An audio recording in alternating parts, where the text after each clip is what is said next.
Ladies and gentlemen, welcome to another episode of the Batard Show. That's right. This is Ty. I'm back, damn it.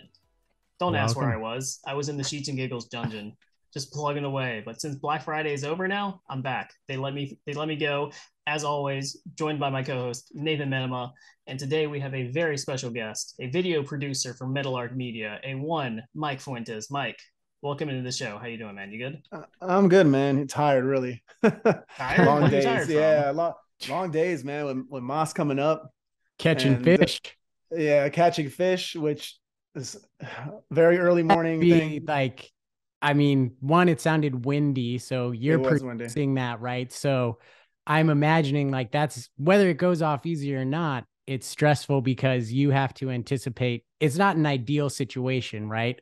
You've got the wind, so I would imagine that could be tiring, even if it is technically easy per se. Yeah, like it wasn't like a gull wind blast that was blowing us off the pier, but I was worried about the audio a little bit. And then, like I asked the guys back in the studio, I'm like, hey, how's the audio? They're like, oh, it's all right, and that's like not too reassuring because I'm just thinking it's like this big, crinkly mess back there, and then we're out there on basically, the mercy of T-Mobile's internet while I'm out there trying to get the video back. But luckily, like the pier has some good internet.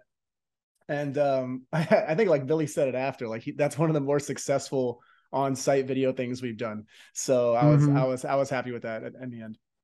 So wait, I'm curious. Is T-Mobile the official mobile provider of Meadowlark Media, or is that just the Mike Fuentes mobile provider? It's the official carrier of Mike Fuentes for like the last 12 years. Okay. Only because I've been like too lazy to shop around and et cetera, as I get. So what you're saying is we need to somehow parlay this appearance and your work on Meadowlark. We need to pair you up with like a sponsorship with like Verizon, or we need to shop you, Mike. Is what I'm hearing. Yeah. You are for sale. Yeah. Oh, listen. That's the Stugat to me, right? Like I am. Come to me with your offers. I'm available. Yeah. Yes, I think the first time I heard of you was when you were on the Wake and Take or Zoomies. Yeah. And you just mentioned Stu Gotts, and I think something that was on there was if Stu Gotts knew that you were an employee. Does Stu Gotts now know you're an employee of Meadowlark Media? Yeah, Stu Gotts is like one of the guys I talk to every single day. So he knew. I'm pretty sure he knew at the time though, but he wants to play the character. But that was Billy's motivation, right? So we hooked up the Zoom. He takes the Zoom like invite right away. And he just starts laughing and he goes, okay, like this is what we're going to do. I'm going to keep you in and then we're going to pull you in, see if Stu Gotts, because at that point, I think I was maybe like a week in. Mm-hmm. So it was, I'm pretty sure he was doing a thing, Most of those guys do a thing. Yeah. Mm-hmm. Well, Ty, one thing you forgot to mention, since it's been a while, this is the Fan Le Batard podcast, the fastest growing Dan Le Batard fan YouTube channel, folks. Mm-hmm. So we are here with Mike Fuentes. A little reset there for the podcast audience. Absolutely necessary. But I want to take us back to this morning, Mike, and I want you to be honest. When you said crikey, was that planned? Did you wake up this morning and you're like, I'm going to get a crikey in today? Or did that just come out of you spontaneously? It was kind of a spontaneous thing because it was like the only nature thing I've ever done. So for some reason, I don't know if I was thinking about Ron or just, I don't know what it was. I was just like, at first I wasn't going to do play-by-play at all because we hadn't thought, like we thought the phone would pick up everything, right? And then at the last second, I told another producer of ours, and I'm like, I'm going to bring a mic to you guys so you get the cleanest audio possible. Because, with wind blowing, iPhone mic, like how much could you possibly get? Because I don't know if you guys remember a bit I did with, was one of the punishments for Chris Cody. He had to go on the beach with a sign. And he had to like dance around and twirl the Le Batard sign, right? So that was the first time I had ever done anything on the street with anyone. And it was really hard for me to hear the guys. They couldn't hear shit. So I was like, basically we got like some Chris Cody going, yeah, I'm like high-fiving some people right at the end. But I knew the audio was not going to be ideal if we didn't have like a mic for it. So at the last minute, I run down there with the mic. Of course, I beat everybody else there because I'm like the only native from Miami that was on the pier today. And we plug in the mic, we're doing it. And then I notice, obviously, you need two hands to fish. If you can do it with one hand, like, wow, I need to meet you. But so as Jess is like struggling, I turn to my other producer, this guy, John, and I tell him, hey, look, if she gets a fish on the line, I'm just like going to grab and do some quick play-by-play, right? Something like that. Because in the studio, you know, they're not really paying attention to the video feed. They're doing their own thing. So if they don't hear, and I have no way to talk to them other than on air. So I'm like, I'm just going to grab the mic. I know Billy will hear me. And then that way they can at least cut to the camera and they could see what's going on. So then I hear Dan very faintly from iPhone audio say, Mike Fuentes, give us play-by-play. and I go, no oh, pressure. This is right in line. This is what I want. This is what I wanted. Like, it's being accepted. So then I was just like, look at the bend, crikey. I heard like Dan under his breath laugh about it. And then by that time I just turned into a cheerleader because I just wanted Jess to get the fish up because she was really fighting it. And then, I mean, you guys aren't from here, right? You're not from Miami? No. Okay. So the way that pier is, it's like 40 feet down, right? So the way that the reel was, or the fishing rod was bending, like it looked like the fish had gone under the pier. So I was like, yo, Jess, just like as hard as you can, pull it up. The thing was, she already had it out of the water. We just couldn't see it. So she's bringing it up. Somebody else is yelling, drop the fish, you know, or you know, and then she finally gets it up. And then there was 2 on there. And I saw YouTube comments saying like, oh, that looks staged. Dude, how is that possible? We somehow set up a second line that she just happened to be holding that had 2 fish attached that we then threw in the water. We let them dirtle around for half an hour. Hopefully they stay on there. And then she pulls it back up. What would be the purpose of that anyway? If you're going to stage it, why stage 2 fish and give yourself twice as much work? That we throw away for the payoff of wow, it's 2 fish. Like, well, I mean, to be honest, it was the best segment we ever did. It was. So it looked fantastic. I even said I was surprised. I'm like, you hear me on the pod. It's like 2 fish, yes, 2 fish. I don't know how that happened. I was surprised by the size of those fish too. Like, they're a good size. Yeah, I've done some deep sea fishing myself, you know, and I actually broke the pole when I was fishing. Yeah. And I said to the guy, lo siento para la pole, which is the wrong, sorry, the wrong thing to say. Pole. So that's my extent of fishing and my grip on Spanish language. Yeah. Well, it's not that bad. I've heard worse. Well, you know what, you mentioned this, Mike. You mentioned what is the purpose, and I think I'm going to go the other way with this. I think it was staged. I'm going to be a 2 fish truther, I think those are fake fish. You didn't cut them open on camera. We needed to see the guts. We needed to see you fry them up, eat them. Who's to say those weren't fake fish? Those could have been robotic fish. You could have bought them from Amazon 2 days prior. We don't know. People can believe what they want to believe. Those are real fish, and they came out of the water, and they went back into the water, and it was really. I was like still kind of surprised that 2 on the line, and we got, and like the timing of it worked out so well. We got like a little bit of like the struggle bus. Yeah, like she got to talk to the guys, and then all of a sudden we get the 2 fish. We're still in the local hour at the time. This is perfect. It's gonna get hot outside in a second. Let's go. A little too perfect, don't you think, Mike? Crazy how that worked out, isn't it? I don't know about that. Yeah. That guy. You're being that guy right now. I am. Which that was me doing a limited fake of Chris Cody's limited fake Alex Jones, which I've been enjoying on the show. And a limited fake is a common thing. And I wanted to ask you, Mike, do you do any limited fakes as a way to get you on the show, right? Maybe influence the show a little bit. Does Mike Fuentes have a limited fake that he does? I've been doing a little bit of limited fake Obama, but it's really just like limited fake Amin doing limited fake Obama, because I got 2 dangerous games in one, Mike. Be careful. I care about you. I started doing it. I did it like one time to my friends one day. We were like on a group call, and they were like, "Oh man, that's really good." And I'm just thinking the whole time, like, would Amin be proud or would he be upset that I like just stole his bit and now I'm like using it, like running off with it as my own, you know? But I'll say this right now, and I don't know if she'll listen or not, but my Bane is better than Jessica's. Okay, it just is. We got to hear it now. No, you got to pay to play for that. No, I'm not going to do it. Okay, here's what I'll do. I have a suggestion for a limited fake that I think you could pull off very easily, very well. So sometimes they do a limited fake with Danny of like, oh, Dan's still in studio, but it's just a shot of Danny, or we have Matt Patricia and it's Danny. I think you could do a limited fake. And here's what you do.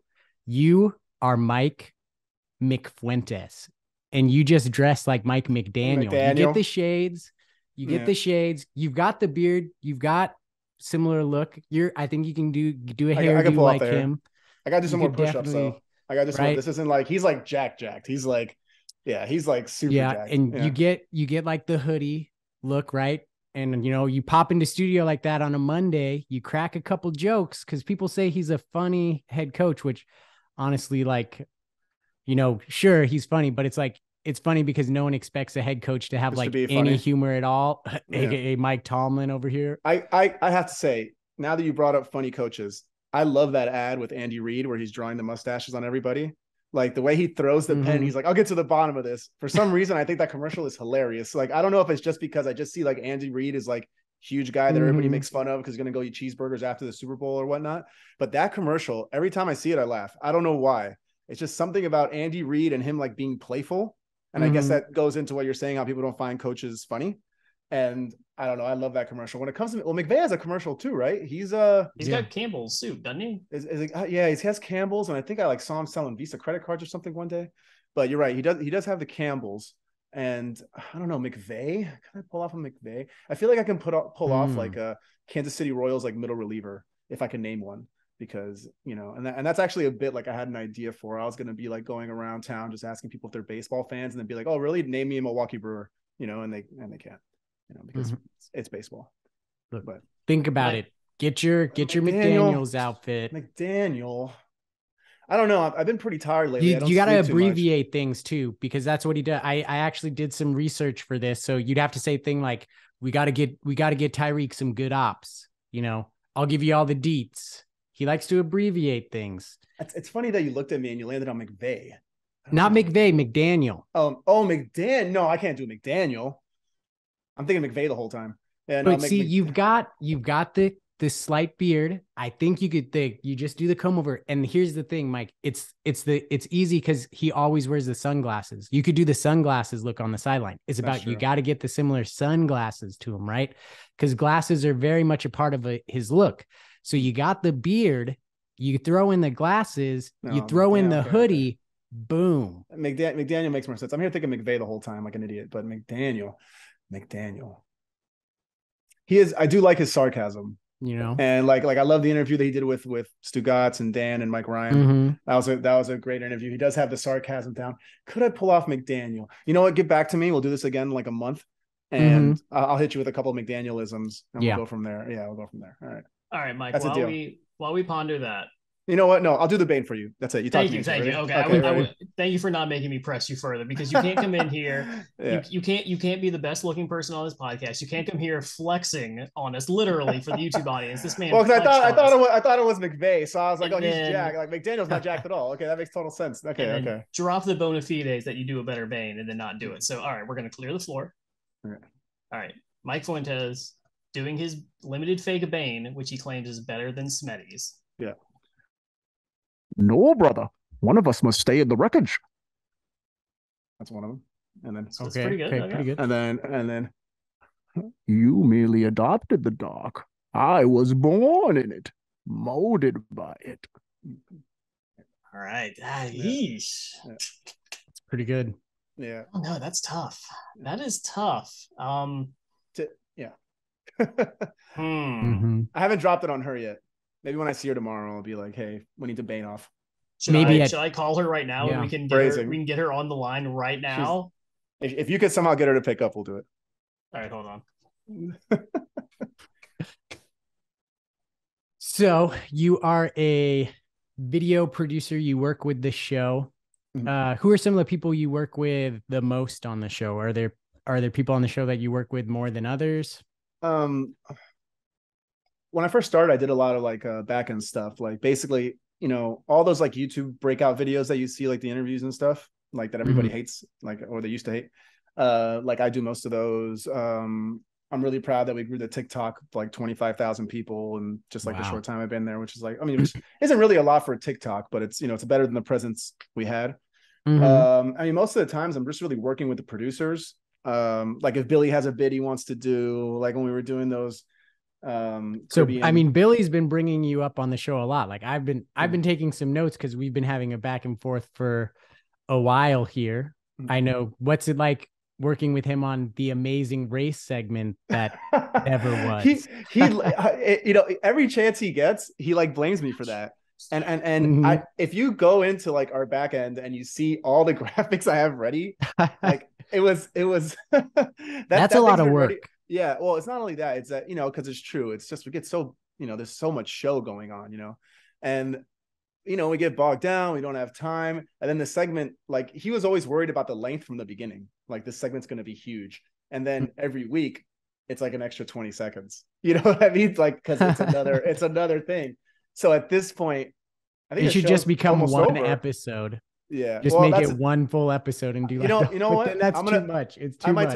I might tell him tomorrow. Like, there's always a day where we need a post game, and that could be like we'll just do the whole segment of post game. Everybody will hate it. No World Cup, but then no one will be able to say that we didn't do it, and then he can stop blaming me for it whenever he sees me. Now, another time that Billy mentioned you was he tasked you to create a slogan, but it wasn't clear. Is this a slogan for the Le Batard Show podcast or a slogan for now the two Fuenteses? Because there is now also a Gino Fuentes who you may or may not be in a rivalry with to, you know, supremacy of best Fuentes. Well, I've been in a rivalry with him my whole life because he's my brother. So, okay, then. Yeah. So no. Okay. The thing about the phrase, right, was him and Tony come up to me one day and they say we need a phrase, and it has to be. I don't even remember what it was. It was like it has to be this, but not this. What do you got? I have no idea what it was for. I had no idea why they wanted me to do it, and then I gave them a couple. He settled on one. I don't want to say we, like I had a choice in it, but he settled on one. Never heard about it again. So I'm pretty sure like 6 months from now, he'll like bring it up. Remember when you didn't give me that phrase? And I'll be like, I gave you the phrase, Billy. I gave you the phrase. Yeah. I know. I mean, and then I've been working with Witty and Mike a lot because I'm the video producer for More Media Abhorrent. Let me tell you, those bottled blonde on sites are interesting, to say the least. those are interesting. I don't know, man. I feel like I work with everybody, really. I mean, we had like a small series of fantasy football advice Tony was doing on TikTok and shorts and reels. Yeah, I'm kind of in with everybody, like all the producers at least. I got some ideas coming up with Witty. Like, okay, that's another thing I want to say, which is kind of off topic, but you know, like a lot of people give people shit about the video department. Yes. But yeah, there is so much. They don't understand how much time video takes. And just like you're saying, graphics, if you want to add a graphic to something, the amount of time that just people don't understand. As the person who does the video for this here, just doing like a once a week pod, like, you know, it's a ton of time. People don't understand. It could take a lot. There's a lot of moving parts behind the scene. You got to give my boy Lewis and Tony a break. Like everything's not Lewis's fault. Everything's not Tony's fault. I know they're like the most front facing guys, but those guys are grinders, man. And we're grinding back there. And I think the YouTube comments are a bit harsh. And also Lewis is not writing in the chat. Everybody like blames Lewis whenever something happens in the chat. Like he wrote in the chat like one time and everybody thinks it's Lewis all the time. No. Are you the person in the chat then? I will not say. Oh, who's the mod, Mike? Who is it? It's honestly a rotating group of people. Yeah. It really is. Like I would love to tell you it's always me, but it's not. It's like, you know, and now we're gonna have so many more things. Like there's so many things coming down the pipe, like content wise, that it will always be somebody else behind the scenes, you know, like it's a lot of work. So basically what I'm saying is leave Lewis and Tony alone. Yeah, if you're gonna blame somebody, blame Danny. Danny's young and resilient. He can take it. And Danny also has the best beard. Yeah. Have you guys seen his beard? It's like the most, and it's naturally manicured, right? It's like just this flowing, like beautiful thing, just straight down his face. It's cascading. I'm way too in love with Danny's beard. It's insane. And also the video department has the best hair, like by a mile. Like if you've seen Lewis's hair, It's beautiful. It's like wafting greatness. Tony's pretty good. He shaved it off, so it's pretty good. But like, yeah. Yeah, I mean, if you think Mike's been on about how his hair is losing quality, although everyone knows as a super follower of Mike, the hair has rallied, ladies and gentlemen. But I would have to agree with you that when you're talking hair, I mean, video department has it solid. Billy Gill, right? You know, he's talked about his haircut strategy and whatnot. It's no offense, Billy. It's nothing to write home about. Okay. And he's always wearing the hat. Chris Cody, always wearing the hat. Oh, we know we're the big story yeah. there. We can all go back to the time people threw tomatoes at him and it was, you know, revealed the lack of hair that is there. But that's just like sports podcast realm, right? Like it's hat town. Everybody wears hats. Like it's just, why am I going to do my hair? I'm in a studio for 5 hours, and especially when they're on radio, no one's going to see me. You know, so it's just like it's a hard habit to break. Except for Whitty, who never wears hats, and when he does wear a hat, it's weird. Yeah, that is true. It's hard for me to picture him in a hat right now.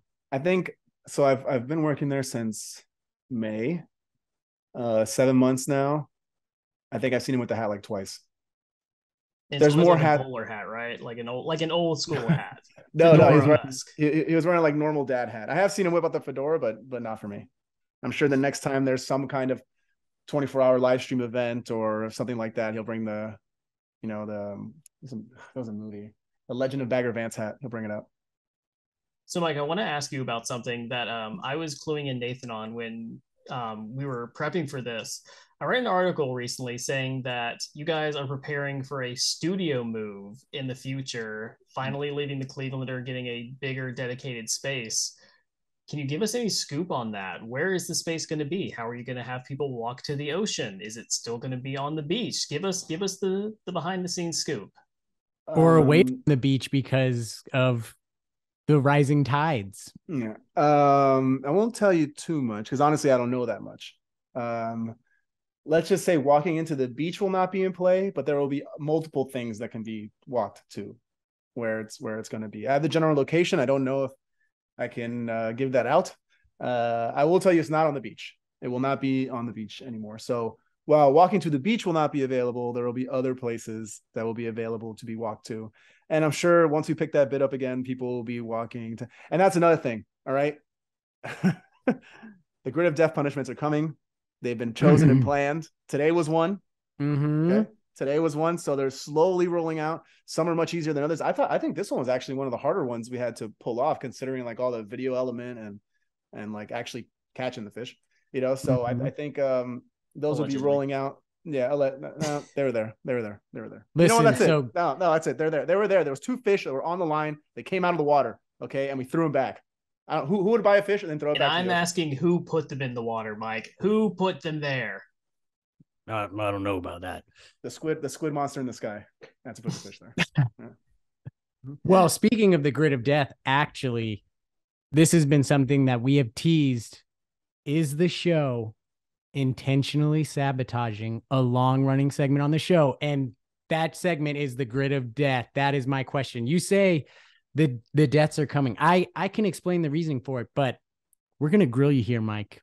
I want to know, is the show intentionally sabotaging the grid of death so they can then at the end of the season run a poll, get the fans to say, we don't want to do the grid of death anymore? Because Dan, if you know the history, Dan's complained about it.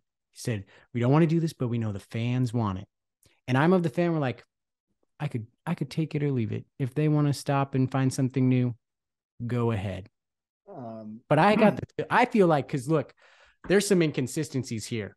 All right. 2 weeks ago, Jess picked the golden helmet of life. Roy had the swap helmet. He swapped for that. She got the Broncos. She picked again this week, got the golden helmet again. But they also picked for Roy, who he should not be picking. They picked the Packers for him. He had the golden helmet of life. They're always doing something. 1, someone's always getting the golden helmet. 2, they're always goofing with the golden helmet, picking for people who have the golden helmet or bring it. Oh, wait, I think it's still going on one more week, right? Like, fans, listen for this. Next week, I predict they're going to do say something, or 2 weeks from now, they'll be like, wait, doesn't Roy still have the golden helmet of life? But he won't. See, It'll be over. They go through it super fast too. Yeah. Amin's there. Sometimes he picks, sometimes he doesn't. Look, and I can go through. I reached out, shout out to Grid of Death on Twitter, who I DM'd, the ultimate source of that. He gave me all the details that he has saved up for the Grid of Death here. By my calculations for this season alone, Mike Fuentes, there are 42 debts owed. It was 43, but Jess caught the fish. Just from this season? Just from this season. 43. Oh, yeah. 43 debts. We've got now some of the things are off here because, again, it's very confusing. I've gone back and I've listened. Now, I listen at like 2.5, 3 times speed here. So, what? You're a psychopath, dude. I am the insane. I am the weird, disturbed man that Jess talked about. That's me. Stu Gotts, 10-3. Tony, 10-1. Juju, 2-1. Mike, 8-5. Chris, 9-4. Witty, 8-5. Although I think he's 7-6 maybe, because he said he had 6 debts owed like 2 weeks ago. Maybe he's including old debts. I don't know. Greg, 8-4. Billy, 9-4. Dan, 7-6. Roy, 9-4. Jess, I have her down as 5-6. Amin, 2-3. Oh. You add all those up, 43, subtract 1 because Jess caught a fish. And then we've got a backload of ice or chili bucket challenge for Chris owed. You made your bed, now lie in it. Do an entire show lying in the bed upstairs, right? There, I could keep going, but I'm going to stop because I've been talking for so long. Okay, but those are like non-assigned. No, well, the ones that I just said, right? Yeah, they are assigned? The 42 that I said they owe 42, those are non-assigned. I do have a list of assigned, unpaid Grid of Deaths that's also there, but I've spoken too long and we need to let you retort, and then we're gonna grill you because I think I'm right. I think the show's intentionally trying to sabotage this because they're done. For the audio only audience, sorry, Mike, to cut you off. I just want the audio audience to get the behind the scenes here. While Nathan was doing his diatribe, Mike, prior to that, Mike was very relaxed. He had a very calm body language. As Nathan kept going, the arms crossed, which if anyone is familiar with the psychology, is a sign of discomfort. It's only because I have a lot to rebut, so I'm going to be the one talking for a long time now. Okay, I just want to set the stage that Nathan has gotten to Mike here, and Mike, go ahead. Okay, so the first thing is send me the list of owed ones. Okay, I'll do my best to see what I could do with that, because the people, Mike Fuentes. Because if there was no video for the laying in bed, we can just say, hey, he laid in bed. How'd you guys know? Yeah. So that's an easy one. We can handle that. Okay. The next thing, every single golden helmet that's been pulled out of that bucket has been legit. Okay. There was no looky-sees or nothing. Okay. So those are all legit helmets. When it comes to the weeks being forgotten, I gotta admit, we have bad bookkeeping. That's just the way it is. and then the third thing is, I think it's like, I know you're coming up with these conspiracy theories like for fun, but the amount of credit you guys give us that we could conjure up these cockamamie like plans and that we could carry them out. You know, that's the big thing. So okay, I'm gonna jump in right here. I don't think it's all that cockamamie. When I'm talking about the golden helmet, I believe those pulls are real. Here's where I think it's intentionally sabotaged. I think they're trying to make the Grid of Death segment unlistenable by having such a quick back and forth, which you don't have to plan that. You just do the job poorly. So it's a quick back and forth of like, oh, so-and-so, I think they realized one time they forgot about the golden helmet of death. And now they've decided if anybody pulls it, we're going to do a bit around it where we're not going to keep track of it. We may pull a helmet for them or not pull a helmet for them, or people will just routinely keep saying, no, I have the golden helmet of life. So the question is, they're not sabotaging it by making it fake. They're sabotaging it by going back and forth so quick. Also, people aren't there. So it's like, Chris, who are you, right? Another thing, Chris, who are you picking for? Oh, you're picking for 3 people, right? So it's boom, boom, boom, boom, boom. To where as a fan, and maybe again, this is just me because I listen at 3 times speed, is like, wait a second. Maybe you think it's fast. Yeah, maybe you think it's fast and it's not really that fast. Yeah, it's like you're listening to like a 12-minute segment in 4 minutes. Everyone has been complaining it's too long. Yeah, that's the I'm biggest like, it's complaint too we get. fast. Slow it down. It's too long. So I think like those guys make it a point, because you'll even say they'll pick a helmet and they'll be like, oh, I'll keep it just to move it along. You know, especially when we pull like, thank you for your service, you know, because then, you know, obviously we have all the lines of all the NFL games, because so then it's like, oh, well, now you got to look up every armed forces team. And then, you know, we found the loophole of looking for New York Liberty games whenever somebody picks up the, you know, the Big Apple helmet. You know, for some reason we had an episode where we considered a Jaguar a lion, and when we got the Wizard of Oz helmet, which I'm still trying to think about, like, and I was so. And obviously, like when it comes to Amin and like Juju, they only pull when they're in town. Like they're not gonna, because then you know they're too much. So when they're in town, so Amin will probably pull tomorrow, you know, or whatever this week's bucket of death, I should say, instead of tomorrow, because I might end up doing it another day. But yeah, so Amin will pull tomorrow. Juju's in town, he might pull tomorrow. But chances are they will. And also, you said there's 43 debts owed. You said, well, now 42 because Jess caught a fish. Yes. Okay. So allegedly, we have a master list of like 75 punishments that to be pulled out of. So the punishments are available. It's just when we get the time to do them. So that's right another then, thing, right? Like, tell me a podcast that makes 16 hours the minimum of content a week. You can't really name one. So I can't, because I don't have enough time to listen to any other podcast, Mike, because I listen to everything. Well, I listen to almost everything Meadowlark puts out, and I have to listen to it at 3 times speed so I can get it done and still be a part of my family. Yeah. So I can't name another one. Well, no, but you just answered a question for me, because I always think like, you know, Witty listens to all these podcasts, and Jess, and I'm like, how do you guys have time to listen to all these podcasts? So they must be, you know, they're talking shit, but they're got to be close to what you're doing, because I don't understand. Jess did reveal that Witty puts on the Bill Simmons podcast at 2.5. 2.5 is my comfort level. If I have extra work, I bump it up to 3. And if I'm really slammed, I do go 3.5, but it's only on a certain type of episode. Yeah, that's probably one of the main bonuses now working at the show, is that I don't have to like take time out of the day to listen to it, because I'm already listening to it. Didn't do much for my Spotify Wrapped though, because now all of a sudden I'm not a huge fan compared to. I could have won that free ticket to Moss they were giving away on well, Juju was giving away. That's another thing. All the contests Juju does, he takes care of that, and they always get paid off.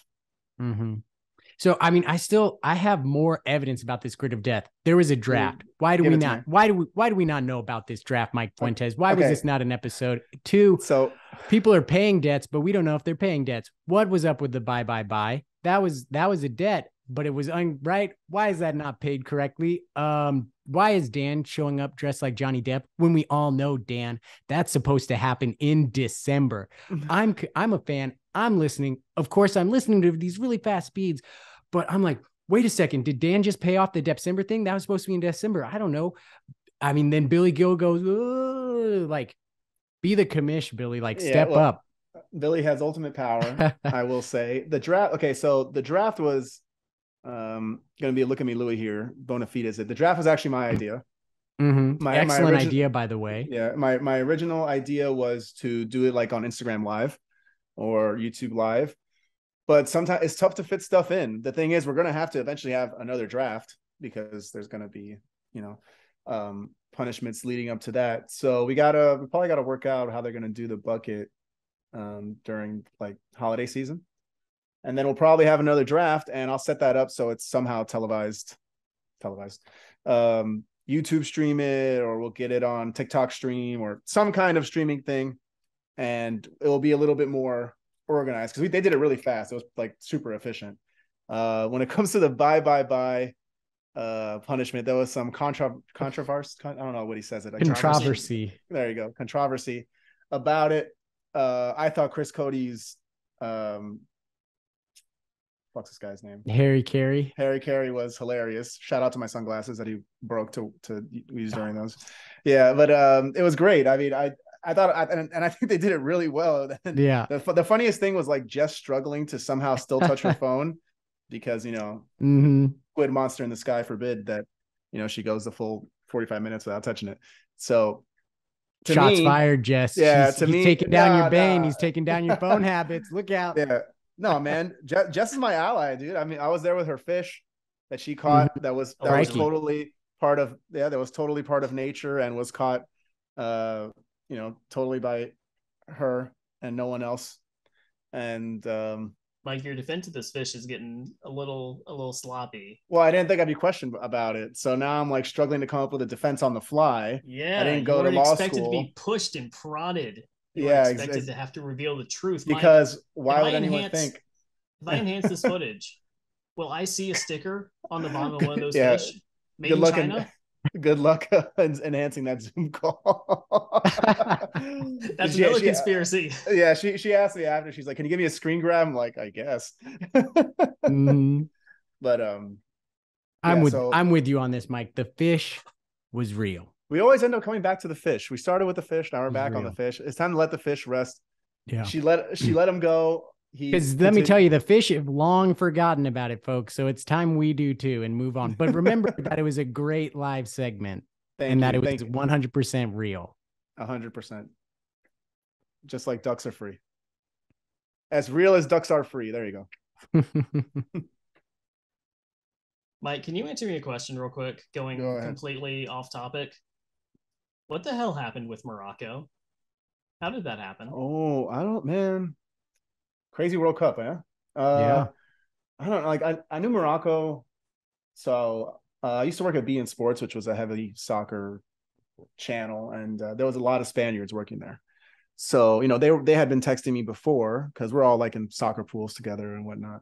And after they fly and they beat Costa Rica, you think, book them, right? But then they struggle against Germany, and they struggle, and they lose to Japan. And not that I thought that, because teams do this all the time. This is like Italy's MO in the World Cup. They like dirtle through the group stage, and then all of a sudden they're like wrecking ball, like boom, boom, we're in the final, right? So I figured, Spain they knew they're basically through because they had all the goals against Costa Rica. So even with the tie to Germany, it would take a lot for them to be eliminated, right? Yeah. But then they get to Morocco, and we were doing the show during that game, so I didn't get to watch too much of it. Like I watched a little bit of the extra time with Mike Ryan, and then it got to penalties, and then penalties is what those small teams want, because it's 50-50 after that, unless you're Spain. And that's crazy. I think the most, like, I don't think any team losing in penalties is a bad thing or a shocking thing. I think the fact that they failed to score a penalty, and the funny thing is literally 20 minutes before that, I think we're wrapping up the show, Dan walks out and he asked Mike, like, because we were still talking about Japan, and he goes, "Has any team ever been in a World Cup shootout and not scored a penalty?" And then literally 20 minutes later, it happens. And we were just, and now after the way Portugal played, you think they're going to roll Morocco too, but like, who knows? Like, put money on France and Brazil and hope for the best. That's what I say. Yeah. Mm-hmm. Where do you fall within the Stugatz argument about U.S. soccer? Is it dead? Is it alive? Is it dead? Is it dead in the U.S.? Yeah. It's alive. Is this a good World Cup for us? No. This is every World Cup. If you go back to almost every single World Cup the U.S. has ever been in, with the exception of 1930, when there was 12 teams or 13 teams that went and they finished third, it's either been out in the group stage or you lose in the round of 16. The closest they ever been, I think was it Brazil or Russia? I don't remember if it was Brazil or Russia, but we played Belgium in the round of 16. There, it was tied going into extra time. A ball, I remember this because it really made me upset, obviously. It's when Jurgen Klinsmann was the coach, so it must have been 2014. That was the Wando one, right? Correct. Okay, you remember it. It's coming down to Wando. He's standing there by himself, and he puts it right over the net. And that was the World Cup. It would have been like Landon Donovan's last World Cup. Yeah. They didn't take him. Jurgen didn't take him for whatever. As people who have watched Good Rivals know this. Yeah. And that's how okay, that makes more sense. Yeah, I've only watched the first episode of that. But okay, so the Wando, and then the whole time I used to work with this guy.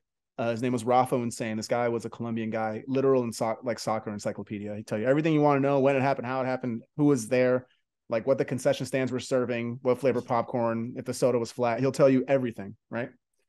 I told him, I go, if that's Landon Donovan, it's in the back of the net. And he's like 100%. So that's the closest they ever got to getting out of the round of 16. So now you come to this World Cup, you temper expectations. You hear about how they have the third youngest squad. And, this is all a gear up for 2026, whatever. Then you get to the group, you score 2 goals in 3. You win 1 of 3. You win 1 in 4 out of 4 games. You don't score. You get the Haji goal at the end of the Netherlands game doesn't count. That's like that could have been us. That could have been us. He goes to backheel it. It somehow pops off this guy's ankle, like goes right over the top into the one section of the goal that just happens to be like, you guy can't touch it. It doesn't count. It's out of here. Yeah, right? It's the one area that the 6'8" Dutch goalkeeper guy can't get to. It was exactly. Crazy. It's a fluky goal. So you score 2 goals. You should have beat Wales. Zimmerman, he just, whatever, lack of judgment. There's no way that guy was going to stand on that ball, turn around and score. It's just impossible. So you score 2 goals in 3 games. You win 1 game against a team that everybody knew you were better than. You almost tie that game in the losing minutes. So then you get to the knockout round and you go as far as you've ever been. So if you, not that you give up 3 goals that are all very similar. To each other, where it's like it's the same, especially the first two. The first 2 might as well be the same exact type of goal, which you can tell like clearly outcoached. And they're just efficient. Like it's like I don't know who I think I told somebody this. I go, the US, when you see them playing and attacking, they're always missing one thing. They're either missing the final touch for the goal or the through ball that gets them into the goal or something. There's always one thing missing. And then you have the Dutch come, they hit all the things 2 times and they score 2 goals. And that's the difference. And then, we can talk tactics for a long time. The whole Giorena thing was weird. And it was a good World Cup for Tim Weah. Does that count? Good World Cup for Christian Pulisic's penis. Never gotten more coverage. Exactly. He hasn't scored yet, but his penis has. Yeah. And then it's funny. There was and Stu Gotz's rant, which is probably my favorite show moment in the last year and a half. When there's a part where he goes, Christian Pulisic, good job becoming the greatest footballer of all time, passing Tom Brady. And I go to him after, well, you should have thanked his penis, not Christian Pulisic. So Christian Pulisic's penis is the best footballer of all time. American footballer. Although, Tom Brady doing what Tom Brady does just a couple nights ago with that comeback. But like you said earlier, we're not from Miami, but I will be in Miami this weekend for Moss Miami. Correct. Is there any sneak peeks? What can people who are attending Moss expect? We got some good guys coming in for music wise. Mike Ryan will be DJing. He's like the closing act. This is actually my first Moss because the last couple ones, I have a knack for scheduling things out of town when important things are happening here. Like I was in New York this past weekend during Art Basel. Not that I minded because Art Basel's just become like VIP parties in traffic.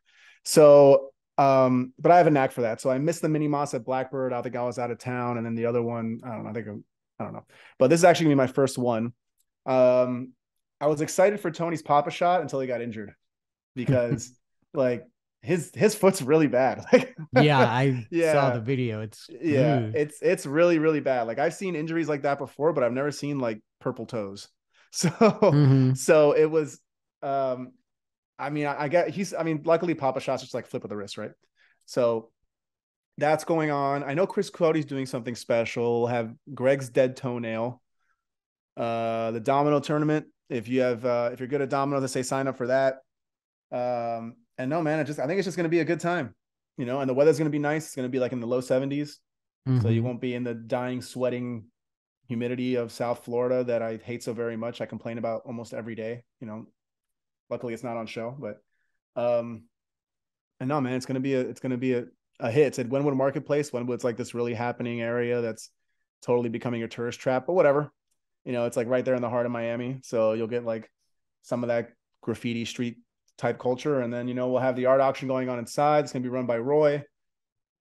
And no, man, it's just a silent auction run by Roy. Why the emphasis on the silent? Well, just because he's not, out of all the producers, he speaks like the least. And that's a common retort that he has to face on Twitter, where it's annoying to see people always like, you're on the show, but you don't even talk. Like, he obviously people don't know everything that he does. I just thought that'd be a funny opportunity for a joke since he's one of the quieter ones that Roy would be running. That's what I was getting at. Yeah, that's what I was getting at. But when Roy talks, it's with a hammer. That's what I always say. Oh yes, he is definitely the most. What's the word I'm trying to think of? Like, oh, it starts with the E. I can't think of. I'm spacing. Efficient. Yes, he's the most efficient with his words, and he definitely has jokes per capita. He definitely has one of the best what's like his reaction to things is up there. Yeah, and it's few and far between, which makes it special. Yes. Yeah. Well, I'll be excited to be there. I'll be at there with a cabana, people. You can look for this little sign here. Ty's wearing it. I don't know what it's like to be on a podcast with two guys wearing the same exact shirt. But yes. It's funny because I was looking through my closet and I'm like, should I wear this Dan Le Batard shirt? I'm like a little too on the nose. Like they already know I work there. Let's not be that guy, like. And then I think like one time we were going to Highlight and Hildy's like, oh, are you gonna wear this shirt? I'm like, no. I ordered a new shirt for Moss though. The chances of it being here are very slim. Mm-hmm. So what'd you get? I got something off the fan store. I got the Thank You Dan shirt. But chances are I'll be wearing something just like this because I have not had any shop updates for it. So in classic Miami late fashion, it'll probably get here the day after. Now, did you have to buy that shirt or does Meadowlark cover that? No, I bought it. Wow.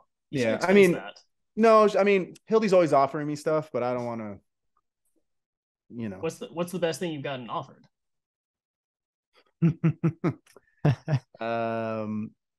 CBDMD is my favorite sponsor. Two fish. Yeah, there you go. Bring back CBDMD. No, yeah, CBDMDs are my favorite sponsor. That's all I'm gonna say. How dare you, Mike Fuentes? How they don't pay? They pay Chris Cody. They don't pay me. Wow. You heard it here, Colin. You need to get Mike a set of sheets, okay? You just hit him up at his cabana, right? He's gonna be shilling. I actually. Oh, you guys got a cabana, huh? Yep. I have a cabana. Yep. I actually bought a banner for our podcast. Oh, did you really? I did. I have a banner and I made some stickers real quick that I got to pick up on my way to the airport. I'm taking a red eye, a mean style on Friday. This is news to me. Can I see these? I don't have them yet. I got to pick them up I got to pick them up Friday, the day I leave. So I'll go to pick up the stuff at the banner place, go to the airport. And of course, you know me, folks. When I go, I stay at those fancy lounges. If you're flying out of LAX late Friday night, connect with me. I'll get you into the Centurion. I can take a guest. All right. You get the free booze, the free food. Oh, you're all the way in LA, huh? Mm-hmm. Yeah. How'd you find out about the show? Now I'm grilling you. ESPN. So that's how, when they started on ESPN, I listened to a lot of, it's kind of funny. Like, here's how I found out about it. It's funny to say. It's like, what happened to Doug Gottlieb? Oh, and he was out. Because I think I was like, man. What was there before? So I would just listen to sports radio, and then I kept going in, and I'm like, oh, what happened to Doug? But I liked this show, and then just kept listening. Gotcha. And now we're here. And how'd you same way? Yeah, he turned you on to it. Just religious ESPN radio listener. I did radio all throughout college and early in my professional life, and so that was just like what I wanted to do, and just stumbled across it. I have to admit, I used to be a Cowherd stan, but I have seen the light. I've come a long way since then. So I started listening to the show, I want to say like in 2006, right? Like obviously it was local back then, local drive time. I remember I was going to meet up with my dad. My brother was driving. My brother, the one that works with us now, he's like, hey, listen to these guys. I'm like, whatever. So within the first like 30 seconds of listening, they sue somebody, for asking how you're doing, So they send them on the way. After that, I was pretty much hooked. Then I was like kind of off and on because, like I was in college at the time and, whenever I can get to it. And then I had a job that I would start at 11 and I would listen to Cowherd on the way in. And then when I was leaving, I would catch like the last hour of Dan before Zaslow would come on. Who was another local radio guy. down here.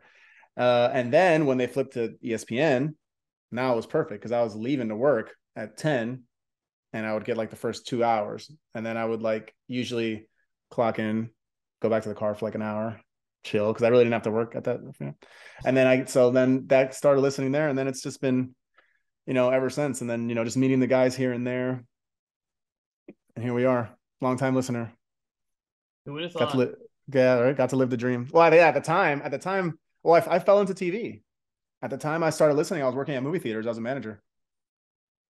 So I was a movie theater manager.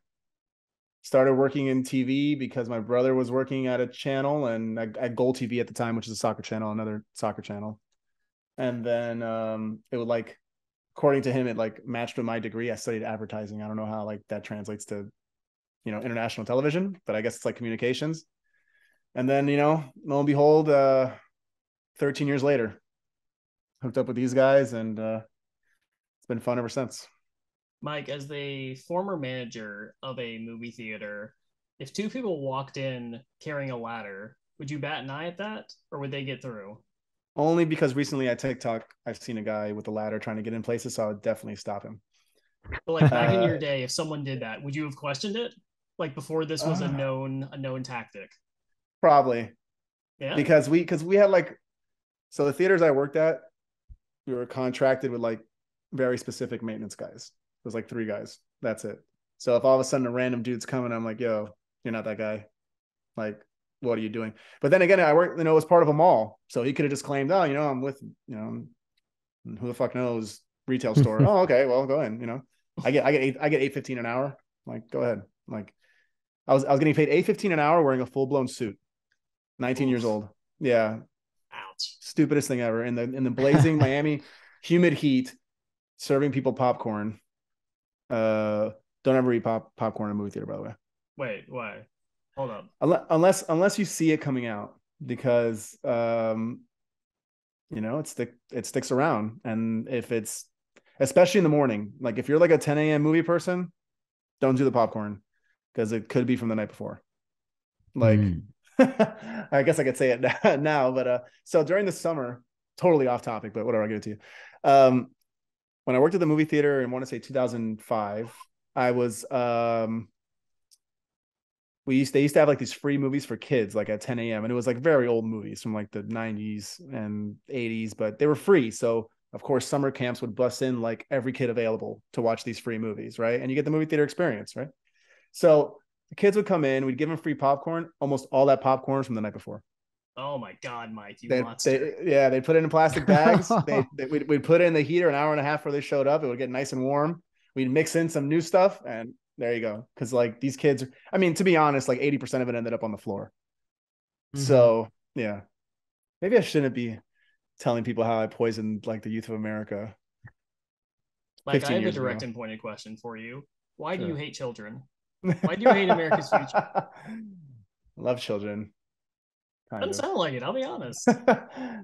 Man, like I was so stressed at those times with those kids. I just like whatever gets them in the theater as fast as possible, because then you have like a 2-hour window where you get to chill. They're resilient. They bounce back. Building their immune system. Yeah. Because not all of it was old. Yeah. Because of you, they got like 90% of it. Yeah. They got some illnesses out of the way, and their attendance was better in school. And because their attendance was better, they got better grades, and now they're in higher paying jobs. Correct. Where they can afford to sneak in their own snacks to movie theaters and not buy the snacks at all. I would never stop people sneaking in snacks. See, look at that. Mike Fuentes, man of the people again. Yeah. I mean, I wasn't going to fight a guy because he had a bag of Lay's in his girlfriend's purse. Just wasn't going to. What is the really most ridiculous? Yeah. What's like the most ridiculous thing that you saw someone try to sneak in? Was there anything ridiculous? Yeah. So pot roast. My second theater I ever worked at, there was a guy who came in wearing a full-blown trench coat. It's like 95 degrees in Miami summer. I'm like, okay. So as he's walking, the bottom of the trench coat, you can see like a very defined like line, like something was too heavy. So I didn't say anything, but my projectionist guy had come down and he goes, bro, we got to stop that guy. I'm like, okay, cool. So he goes to stop him. Guy pulls out just like 2 full bottles of wine.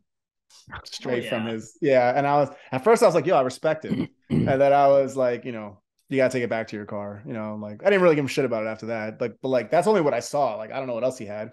And then, but like I always felt, so back when McDonald's had like $1 and $2 cheeseburgers, right? My mom had like this big Coach purse, right? It was basically like a full-blown beach bag. And she would just line that shit with cheeseburgers and hamburgers, like 13 of them go in, her and 3 kids, and we would all eat cheeseburgers in the movie theater. So like I was like sympathetic because I knew that's like how it was. Also, if you brought your own food, you weren't coming in line to bother me. So enjoy your movie. Mike, when you were doing that job, did you have a spaghetti policy at the movie theater? I wish I knew what you were talking about. I'm pretty sure you're gonna explain it. Oh, okay. That was an outside chance that you watched It's Always Sunny in Philadelphia. And I mean, but no, I haven't watched Always Sunny. I watched like the first 4 seasons, and then I think whatever service I was watching it on lost it. I think it was like Netflix. That's how I started. So once they lost it, because back in the beginning of like the streaming thing, I was like, bro, I'm only getting one. And then so once Netflix lost it and it went to Hulu, like I just recently got Hulu maybe like 3 months ago. So one day, pick back up on that show. Yeah. The thing is like the spaghetti policy at the movie theater. So the thing is now I'm like in this eternal mind hunt where I'm trying to figure out where did I leave off? Yeah. Right. So because I don't want to rewatch, like, I mean, not that I probably don't remember any of it, except for like Pepe Sylvia and like the really obvious jokes you've heard 1,000 times. So yes. if I don't remember exactly, I did the same thing with Cheers, which we're all of age, probably all remember Cheers. Like I watched up to a certain point and now it's like I cannot remember where to pick it up from. That's the problem with like those 15 season long shows. Like if you don't watch it all the way through, it's just over. Yes, like The Simpsons, I think I watched like, I don't know, somewhere in the teens, but now they're up into the 30s or something like that. So it's like at that point it's like, man, props to you if you're jumping in on The Simpsons now and you're gonna like binge. I'm gonna go back. Yeah. Up to like current, like same thing with South Park. And now you watch South Park and like they're talking about the war in Iraq and it's like these jokes aren't exactly relevant anymore. I've got too many Grid of Death segments to go back and listen to and get to the bottom of. Can't be going back to The Simpsons. Do you watch The Simpsons at 3 times speed? Probably won't translate the same. Yeah. Although Netflix did add that feature of 1.5 if you were watching on your like a mobile device. So I was watching stuff on Netflix at 1.5. If it was, you're the type of person who is watching a Formula One race, so like this is taking way too long. So you just do a bump of cocaine. You're like, this is better. This is more my speed. But like, don't you feel like you don't absorb it the same? I mean, it's true, right? Like, but I'm watching it if like, oh, there's a movie I'm interested in. It's got okay reviews. Like, I'm just gonna watch it at 1.5 because I'm curious, and then maybe I'll slow it down for like an action moment. But if it's just going through exposition, like slap it on up to 1.5. Okay, get that baby going. Yeah, like I have like a really bad. I mean, I don't know if it's just my undiagnosed like ADD or what it is, but it's really tough for me to do podcasts while I'm doing like work stuff, because then all of a sudden like my brain clicks back on and it's like I've retained nothing from the last 5 minutes, and then there I am like hitting rewind. Same thing with movies, and it's just I can't. I think it took me like 4 nights one time to watch like The Tomorrow War, like that terrible Chris Pratt movie that was on Amazon, because I would. It's like the dog from Up, squirrel, and then I'm doing something else, and then okay, well now all of a sudden like the aliens are their friends, or something. I don't know, but it's just I'm totally lost, and then it takes me forever to watch everything. Nathan, because my mind is cinephobe poisoned, when you said you were watching movies at 1.5 speed, the first thing that popped into my mind was, he watched this movie. He watched this movie on 1.5. Watch this movie. It works. You guys are like, I'm surprised how dedicated you are, honestly. Like both of you. It's a sickness and a blessing. I think it's probably because I haven't had too many interactions with fans outside of like the guy who wouldn't leave Woody alone in the bathroom, When he's And in here like, taking a shit. dude, that like I get it, but like, so I was in the bathroom for that, and it was the Can you weirdest give us thing. that story, that full story? Yeah, so we're at Highlight. I have my like Cesta Cyclones hat on, and I go to the bathroom, and I hear Go this guy. clones. Go Cones. No, take the L out. There's no L. Okay, in Cones. All right, we don't take I'm a L's. go clones guy here, No, but no. Take the L out. There's no L in Cones. All right, we don't take we'll L's. see. All right. So, so I walk in. This guy's yelling, and then I could tell he's talking about the show, and then I hear Chris's voice, and then I look around real fast, and like Chris isn't here, and then I'm like, oh shit, he's in the stall, and this guy is just yelling at Chris, and then so I look, and then he says something about like Chris Whittingham's a fancy lad or something, and I look at him, and he goes, oh, you're wearing a Cyclones hat, and I guess that was like the symbol that we were all together. And then I'm like, yeah, Chris, Chris is a fancy lad, or whatever. Then Cody walks in, Chris Cody. The guy's just yelling stuff at Whitty, and I'm like, dude, let the guy take a fucking shit, like, like let the guy go to the bathroom. So as I'm walking out, like I tell the guy, I'm like, bro, let that guy do his business, like not like aggressive or nothing. I just like wash my hands, like, bro, let that guy go to the bathroom. So then as I come out, like I'm waiting for Chris Cody to come out, and then I'm like, then the guy comes out with Chris, and then he walks in front of us, like, bro, like I wouldn't fucking leave Whittingham alone. And then when Whittingham got back to the Fronton area, he was like, bro, like this is crazy. But exactly how he described it, it happened. Like the guy was like basically pacing outside of Whitty's stall, and Man, yeah, and I guess that's like something that's gonna happen, but boundaries, bro. Like that was nuts. boundaries for sure. A lot of crazy shit happens at that Highlight Fronton. The fastest sport that we talk about here on the fastest growing Dan Le Batard fan YouTube channel, which is the Fan Le Batard Show podcast. And let me tell you, if anybody, like next time their season starts up, and like I went because obviously I was working, right? I was like taking social videos and stuff. But by the end of it, I was a full-blown Cones guy. Like that thing, when you're watching it, it's actually super exciting. Like, and you buy in, because obviously like we have high energy, right? Like all us old guys muster up the strength through the power of Red Bull or, $3 IPAs. Miller Lite guy here. Sorry, come on. IPAs, Miller Lite. So through the power of Miller Lite, yeah, we're able to get the energy, and then you just get into it, and it's honestly really fun. Like, and I advise anybody who once the cones start up again, if you want to go and you have nothing to do on a Friday night, it's free and the beers are cheap, and it's actually a really good watch. Well, Mike, do you know which podcast you're on right now? The official Dan Le Batard fan show podcast, fastest growing Dan Le Batard show podcast there is. But also Did I the get that right? Am I side close? podcast Close. for the fastest growing podcast of the fastest sport in the world, God Bless Highlight. We'll be back for season 3, and you best believe we will be down there for that. You gotta go. You gotta go to at least one. They're fun. Nathan has been down there for one. I have been. Oh, you did? I am committing to going down for one. Oh, you gotta come. It's like I'm shocked how fun it is. Like what a good time I had. It was great. And then Cody, of course, it's great. Yep. All right.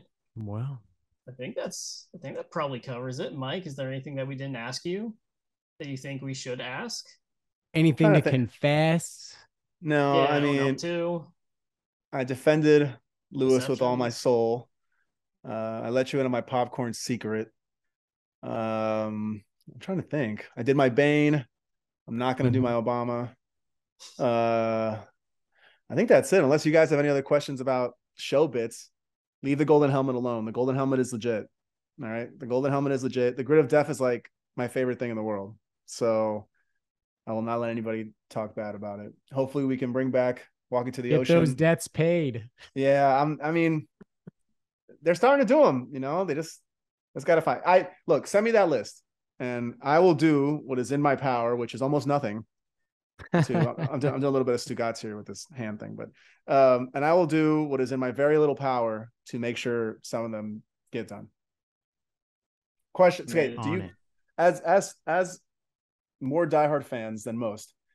If we were to somehow make some of last year's punishments combined with this year's punishments, would that be accepted, or would I get like total pushback on that? I don't care. I don't It would care. I depend would on accept how. it. You If just it's wanna done, see- it's done. You just want to see Ty's a ridiculous stickler. shit. I do the whole bit of they're intentionally sabotaging the segment because I think it's funny.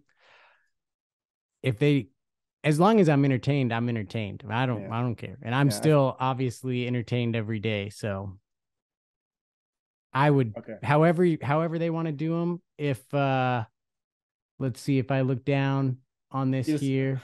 If Chris Cody wants to do 3 TikTok dances while he lies in bed all day, go ahead. The punishment's 3 TikTok dances. He has to do the Jackson Mahomes, learn 3 TikTok dances. You made your bed, now lie in it. Do an entire show lying in the bed upstairs. He was down for bye, bye, bye. But again, controversy there. Billy's got some, man, the Sting, he's got to do shirtless, oiled up, and with a bass guitar. Is that like a segment or a show? I think for the show, he has to be dressed up like Sting. Show is tough. With a bass and then shirtless and oiled. I think it's the bed for that. I think what I might do is present this to the crew. Like, we need to have some kind of like punishment arbitration, because I think because doing full show oiled up with a guitar is tough. Like doing a whole show from the bed is not there's bad. no space in the shipping container to swing a bass guitar around.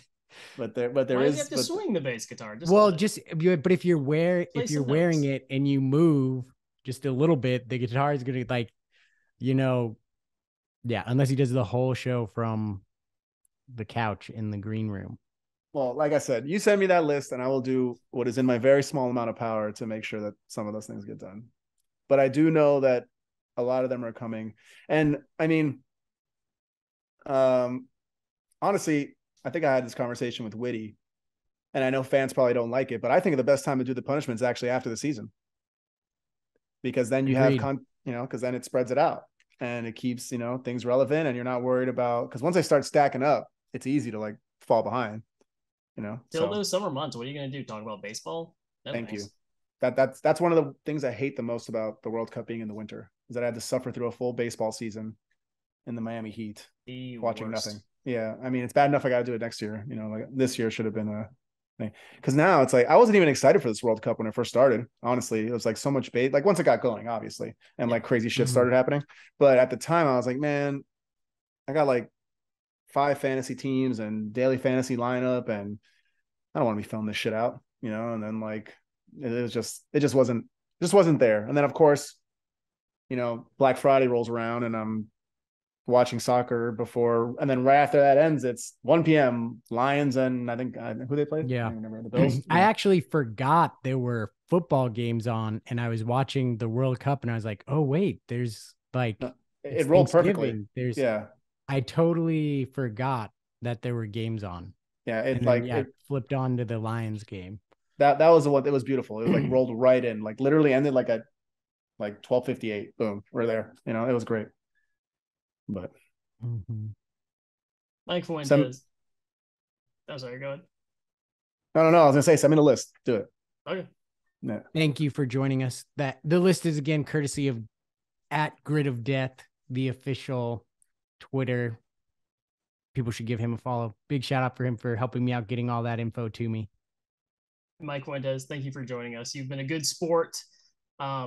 You indulged our conspiracy theories, even though some of them aren't so much theories as they are just asking questions and facts and stuff like that. But thank you again. And in about a month or so, we will revisit some of these questions that were left open, and we'll get more answers.